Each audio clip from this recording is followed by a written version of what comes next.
Hello guys, welcome to our YouTube channel एक सोच। आज मैं आपको किसान विरोधी बिल के बारे में विस्तार से बताऊंगा। उससे पहले मैं उन किसानों के लिए कुछ कहना चाहूँगा जो धरने पर बैठे हुए हैं। तो किसान निरंकारी मैदान ना जाए, क्योंकि यह इस सरकार का एक चाल का हिस्सा है। यह सरकार अंग्रेजी सरकार से भी खतरनाक है, क्योंकि इसकी सोच किसान और आम जन विरोधी है और धार्मिक उन्माद फैलाने के लिए भी जानी जाती है। किसान आंदोलन को खालिस्तानी बताना इसकी सोच का एक ताज़ा उदाहरण है। मेरा सभी किसान भाइयों से तथा उनकी सेवा में उतरे सभी सेवादारों से अनुरोध है कि वे निरंकारी मैदान ना जाएं। 13 अप्रैल 1919 में जिस तरह जनरल डायर ने मासूमों पर गोलियां चलाई थी, इसी तरह ये खालिस्तानी करार देकर लाठियां या गोलियां चलवा सकते हैं। मेरा उन सभी लोगों से विनम्र निवेदन है कि मीडिया चैनल जैसे रिपब्लिक भारत, आज तक, जी न्यूज़ इनका बायकॉट करें और किसानों के अनाज का कर्ज अदा करें। यह बात सभी आंदोलनकारियों तथा उनके समर्थन देने वालों तक पहुंचाएं। तो हम शुरू करते हैं। एक थी ईस्ट इंडिया कंपनी से, जिसने व्यापार करते करते भारत में गुलामी की कील ठोक दी थी। अंग्रेजों ने भारत में जो नील की खेती के लिए किया और जो 1857 की क्रांति जिसका मुख्य कारण बनी, आज फिर बिल्कुल वही नीति अपना रही है सरकार, क्योंकि अंबानी अब रिटेल बिजनेस में आ रहा है और एमएसपी खत्म करके प्रधान सेवक उनके लिए कारपेट बिछा रहे हैं। समझिए कैसे।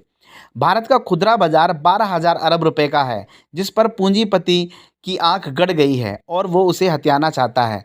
उद्योगपति अगर इस व्यापार में आना चाहते हैं तो उसके सामने सबसे बड़ी दिक्कत है कि मौजूदा कानून के हिसाब से उसे देश के सभी राज्यों में अपनी आड़त खोलनी पड़ेगी। दूसरा, सभी राज्यों के अलग अलग टैक्सेशन को मेंटेन करना पड़ेगा, जो किसी राज्य में 2% है तो किसी में 4%, 2 से 6% तक का वेरिएशन पूरे देश में है, जिसे मेंटेन करना इन उद्योगपतियों के लिए बड़ा मुश्किल था। पूंजीपतियों की इस समस्या के समाधान के लिए मोदी सरकार ने एपीएमसी एक्ट को डाइल्यूट किया, जिसके किसी पूंजी उद्योगपति को कहीं लाइसेंस लेने की ज़रूरत नहीं है। माल खरीदने के बाद पूंजीपति जितनी सीमा तक चाहे माल को स्टोर कर सके। इसके लिए आवश्यकता वस्तु अधिनियम, जो जमाखोरी के खिलाफ है, उसे संशोधित कर अनलिमिटेड भंडारण की छूट दे दी। अर्थात सरकार ने खुद ही कालाबाजारी और जमाखोरी की खुली छूट दे दी। नए कृषि कानून के बाद किसानों को कंपनी की इच्छा के अनुसार अपने खेत में चीज़ें उगानी होंगी और कॉन्ट्रैक्ट फार्मिंग में कारपोरेट के साथ एग्रीमेंट के अनुसार किसान तय मूल्य पर और तय क्वालिटी और क्वांटिटी की फसल उपजाने के लिए बाध्य है। बाजार मूल्य जो भी हो, तय क्वांटिटी और तय क्वालिटी ना दे पाने पर कारपोरेट को हर्जाना और भारी जुर्माना देना होगा। अब किसी भी विवाद में अमूमन आखिरी शब्द यही होते हैं, मैं तुम्हें कोर्ट में देख लूँगा। लेकिन कॉन्ट्रैक्ट फार्मिंग में किसान और कंपनी विवाद में किसानों से कोर्ट जाने का हक छीन लिया जाएगा। कॉन्ट्रैक्ट फार्मिंग में विवाद की स्थिति में किसान के पास कोर्ट जाने का सीधा विकल्प नहीं है।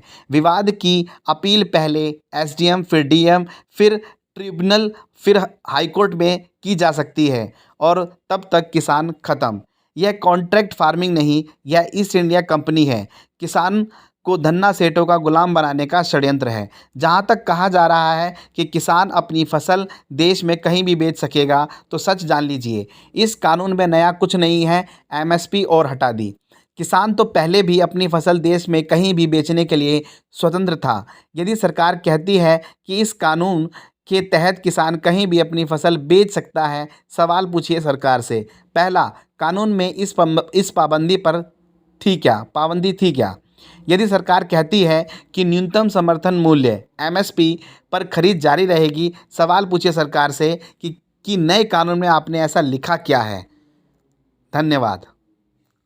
तो ये थी किसान विरोधी बिल के बारे में पूरी जानकारी। आप इसको लोगों तक पहुंचाएं, शेयर करें, सब्सक्राइब करें, कमेंट में बताएं आपको जानकारी कितनी समझ में आई। अगर नहीं आई होगी तो हम आपके लिए नया वीडियो तैयार करेंगे और आपको अच्छे से समझाएंगे ताकि आप लोगों तक ये बात पहुंचा सकें और किसान जो आंदोलन कर रहे हैं उसको पूरा समर्थन दें। धन्यवाद।